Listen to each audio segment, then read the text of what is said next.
Hatak na ilipat sa St. Peter's Basilica ang labi ni Pope Francis mula sa chapel ng Casa Santa Marta ngayong araw.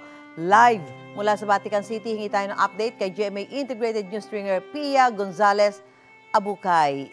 Pia, anong oras ililipat yung labi ni Pope Francis sa St. Peter's Basilica? Ililipat bukas, April 23, araw ng Miyerkules, umaga dito, alas 9 ng umaga, hapon na diyan sa Pilipinas. Mula sa Casa Santa Marta, ililipat ang labi sa Basilica, sa St. Peter's Basilica. Ayon sa ulat ng Holy See Press, ang labi ay dadaan sa dalawang square sa loob ng Vatican City. Ito ay ang Casa Marta Square at ang Square of Roman Proto-Martyri. Lalabas ang labi sa Ark of the Bells, papuntang St. Peter's Square, at papasok ito sa Basilica sa central doors nito. Sa loob naman ng St. Peter's Basilica ay magkakaroon ng pagdiriwang ng banal na bisa sa main altar ng Basilica. Ito yung altar of the confession kung saan karaniwang nagmimisa ang Santo Padre.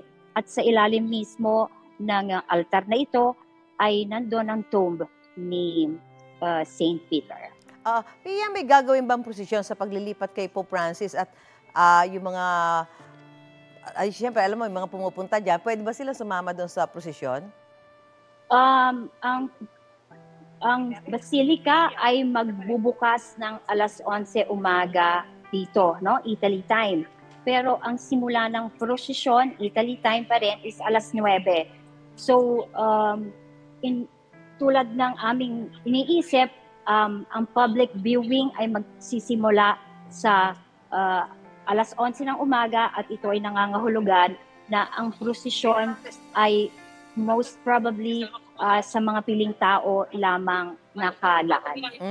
At habang hinihintay yan, Pia, ano yung mga aktibidad sa St. Peter's Basilica Square? Ano yung mga pwedeng gawin ng mga kababayan natin o yung mga taong pumupunta dyan? Susan, sa dami ng dumadating dito, maraming pumapasok pa rin sa loob, syempre, ng St. Peter's Basilica at doon sila taimtim na nanalangin. At maraming kababayan nating mga Pilipino ang nandito mismo sa labas ng square at taimtim din na nagdadasal ng Santo Rosario.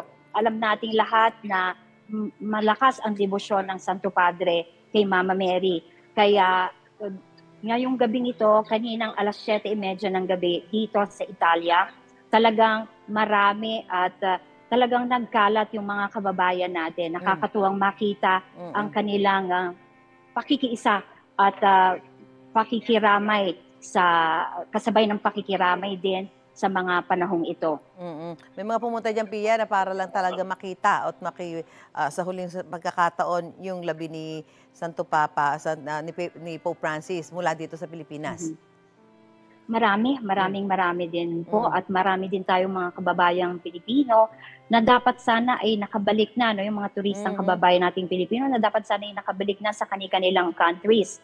Pero mas pinili nila na i-postpone ang kanilang pagbalik sa kanilang bansa at umaasa silang matunghayan. Kaya nga maraming nagtatanong kailan ba ang libing, kailan ba ang funeral, kailan ba ang public viewing, dahil talagang kahit pa ang kahilingan ng Santo Padre ay isang simpleng libing lamang. Sa katunayan, hiling niya, no, nadalihin siya sa St. Mary Major at doon siya ilibing. Hiling niya isang payak, walang palamuti at may iisang inscription lamang, no, yung Franciscus, no.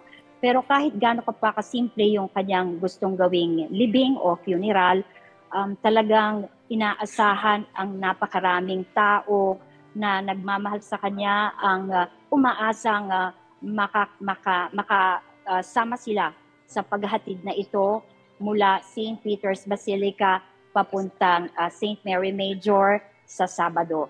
Wala pang detalye ukol doon at ang tanging detalye lamang na alam natin sa ngayon ay ang magaganap na public viewing bukas matapos ang misa.